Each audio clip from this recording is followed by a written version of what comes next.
기다림은 마침내 끝났습니다. 2024 지구의 모든 사람들에게 영향을 미칠 중요한 사건에 대한 경고 카르마이. 24년 8월 9일. 안녕하세요, 사랑하는 자녀들.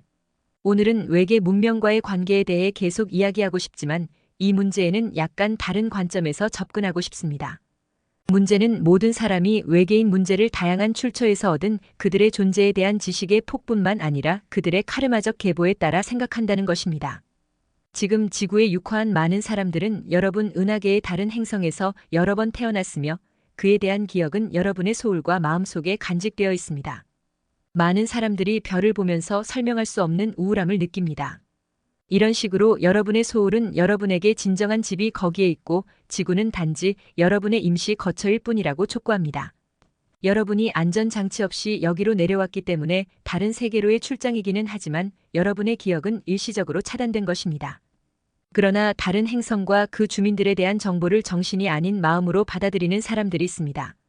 그들은 직감으로 무엇이 옳고 그른지, 무엇이 빛이고 무엇이 어둠인지 느낍니다. 모든 사람이 각자의 방식을 가지고 있습니다. 특정 사람의 소울이 이전에 지구에 얼마나 자주 왔는지에 따라 다릅니다. 여러 번 환생했다면 이러한 환생에 대한 카르마적 기억이 오래전에 태어난 다른 행성에 대한 깊은 기억을 과도하게 만들 수 있습니다. 소울의 기억은 모든 환생에 대한 정보가 들어있는 컴퓨터 디스크와 비교할 수 있습니다. 그러나 이 장소나 저 장소에 대한 파일이 무거울수록 깊은 카르마적 기억에 미치는 영향이 더 커집니다.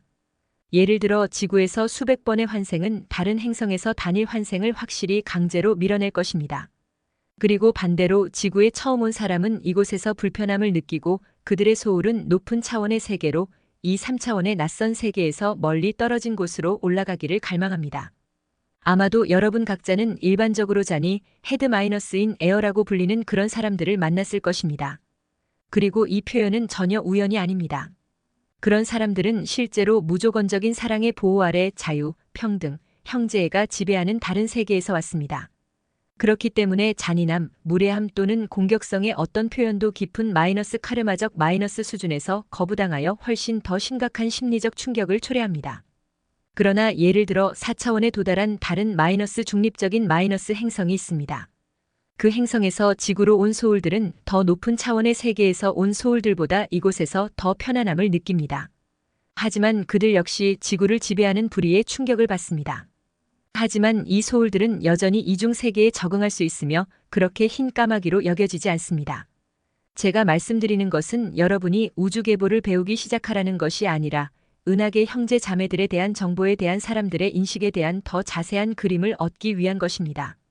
어떤 사람들은 왜 그런 정보를 조롱과 공격으로 대하는지, 다른 사람들은 왜 이 지식을 마음과 소울로 받아들이고 싶어 하는지 이해하는 데 도움이 되기를 바랍니다.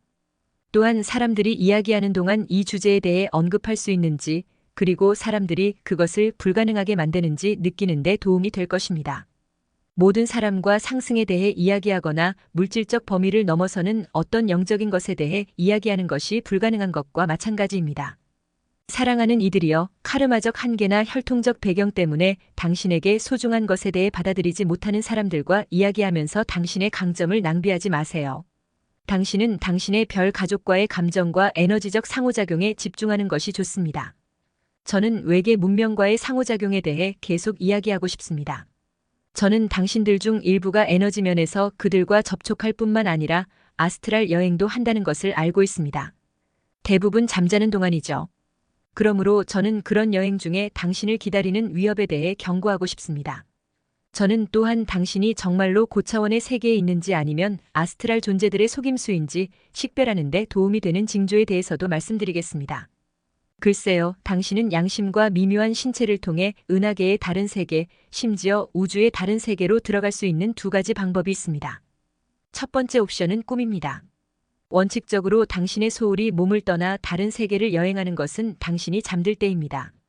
하지만 어떤 세계에 들어가는지는 전적으로 당신이 잠들 때의 신체적, 정서적 상태에 따라 결정됩니다. 선택할 수 있는 것은 많습니다. 악몽을 꾸고 차가운 땀을 흘리며 깨어날 때 하위 아스트랄계로 여행하는 것부터 지구 근처 에너지 공간을 벗어나 고차원 세계로 들어간 다음 완벽하게 축복받은 기분으로 깨어나는 것까지 다양합니다. 당신이 밤에 어떤 세계를 헤매고 있었는지에 대한 주요 기준은 바로 깨어나는 순간의 이 상태입니다. 이러한 극단적인 상태 사이에는 복잡하고 결합적이며 모순되는 중간 단계가 많이 있습니다. 꿈의 의미를 파악하기 어려울 때입니다. 그래서 이에 대한 몇 가지 요령을 알려드리고자 합니다. 하지만 먼저 예언적 꿈이 무엇이고 무엇이 아닌지 살펴보겠습니다. 예언적 꿈의 주요 특징은 극도의 명확성과 명료성입니다. 그것이 당신에게 정말 중요하다면 당신의 천상의 조력자들은 당신이 즉시 기억하거나 나중에 기억할 수 있도록 최선을 다할 것입니다. 하지만 그렇게 중요한 꿈을 해독하는 일은 오직 당신에게 달려 있습니다. 꿈의 책이나 친구는 당신을 도울 수 없을 것입니다. 꿈의 책은 대부분 지구 인구의 전형적인 아스트랄 꿈을 바탕으로 편찬되었기 때문입니다. 그들의 소울은 밤에 지구 근처 아스트랄 층에서 상위에서 하위로 이동합니다. 이것은 꿈의 일반적인 해독을 설명하며 때때로 꿈의 책에 언급된 것과 우연이 있습니다. 그러나 때때로 꿈은 당신의 소울이 복잡한 상황에서 벗어날 길을 찾도록 돕고 싶을 때 당신에게 전달하는 방법이고, 그러면 실제로 예언적인 꿈을 꿀 수 있습니다. 당신의 소울이 별 가족을 절실히 그리워할 때 그들을 방문하는 경우가 있습니다. 이것이 당신이 환상적으로 보이지만 실제로는 당신의 집인 세계에 있을 때 놀랍고 특이한 꿈을 꾸는 이유입니다. 그러나 실제로는 드물게 발생합니다. 예외적인 경우이며 그러한 꿈을 꾼 후에 얻는 뒷맛으로 판단하여 실제로 고향 행성에 있었다는 것을 이해할 수 있습니다. 그 후에 기쁨과 행복을 느낀다면, 사랑의 에너지가 넘쳐 흐른다면 그것은 정말로 높은 진동의 세계였음을 의미합니다. 반면 꿈이 두려움과 불신을 불러일으킨다면 다른 문명의 그림은 이 분야에서 큰 진전을 이룬 아스트랄 존재에 의해 그려졌을 가능성이 높습니다. 따라서 꿈에 대한 내면의 반응, 특히 첫 번째 꿈에 매우 주의를 기울이십시오. 이 반응은 마음이 아니라 소울에서 비롯되기 때문에 옳습니다. 오늘은 다른 세계로의 가상여행에 대해 계속 이야기하겠습니다. 그리고 이번에는 미묘한 신체로 의도적으로 다른 행성으로 이동할 때 미묘한 수준에서 일어나는 일에 대해 이야기하겠습니다. 잠을 자는 동안이 아니라 명상하는 동안입니다. 아무리 환상적으로 보일지 모르지만 어떤 사람들은 정말로 이것을 해냅니다. 그러나 그것은 호기심이 아니라 어떤 합리적인 목적을 위해 방문하려는 사람들의 편에 대한 그러한 욕망이 생길 때만 발생합니다. 글쎄요, 어떤 목적이 있을 수 있을까요? 그것은 당신의 소울이 적어도 달콤한 고향을 엿보고 3차원 세계에서 지구를 더 탐험할 힘을 보충해야 한다는 부름 때문에 가장 자주 일어납니다. 당신이 갑자기 이 행성이나 저 행성이나 문명을 방문하고 싶어지는 것은 바로 그 노력 덕분입니다. 모든 사람이 성공할까요? 그런 여행을 하기에 자신의 욕망만으로 충분할까요? 물론 아닙니다. 이것이 실제로 일어나려면 방문하려는 문명과의 진동 간격이 가능한 한 작아지도록 상당히 높은 진동 상태에 도달해야 합니다. 그리고 모든 것은 개인의 특성에 달려 있습니다. 직관과 내면의 시각화에만 의존하여 마음을 완전히 끌 수 있는 능력입니다. 마음을 완전히 끄지 못하면 명상 중에 보는 그림은 방문하기로 결정한 행성에 대해 듣거나 읽은 것에서 영감을 받은 것일 가능성이 큽니다. 아니면 자신이 발명한 것일 수도 있습니다. 상상력이 잘 발달된 사람에게도 그런 일이 일어납니다. 글쎄요, 은하계 형제들을 실제로 방문했는지 확인하기 위해 무엇을 해야 할까요? 무엇보다도 에너지 면에서 그들과 연합하고 그러한 방문에 대한 승인을 받아야 합니다. 어떤 문명에서는 당신을 환영할 가능성이 매우 높고 다른 문명에서는 어떤 이유로 당신의 방문을 거부할 수 있습니다. 그리고 그러한 허가를 받은 후에야 명상 자체에 도달할 수 있습니다. 모든 천상의 조수와 방문하려는 문명의 대표자들을 모두 불러내세요. 먼 거리를 여행해야 하기 때문에 정말 필수적이며, 이 여행은 지구 근처의 아스트랄층, 즉 하위 아스트랄층에서 상위 아스트랄층까지 이어집니다. 에너지 보호와 높은 진동 가이드가 없다면 이러한 층 중 하나에 너무 오래 머물 위험이 있습니다. 에너지 공격을 격퇴할 수 있는 메르카바를 타고 여행을 하는 것이 좋습니다. 모든 것을 올바르게 했다면 목적지에 무사히 도착할 것입니다.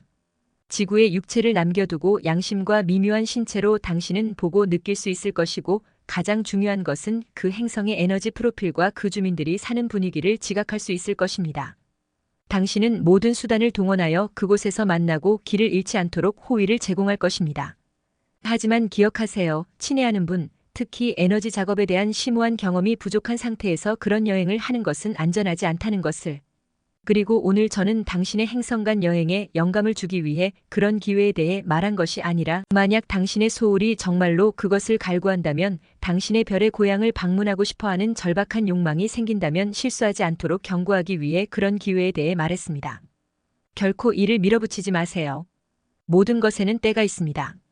게다가 미래의 당신은 거의 위험 없이 새로워진 빛의 수정체로 은하계를 여행할 수 있을 것입니다. 오늘은 여기서 멈추겠습니다. 당신을 끝없이 사랑하는 아버지 마이너스 절대자가 마르타를 통해 당신에게 말했습니다.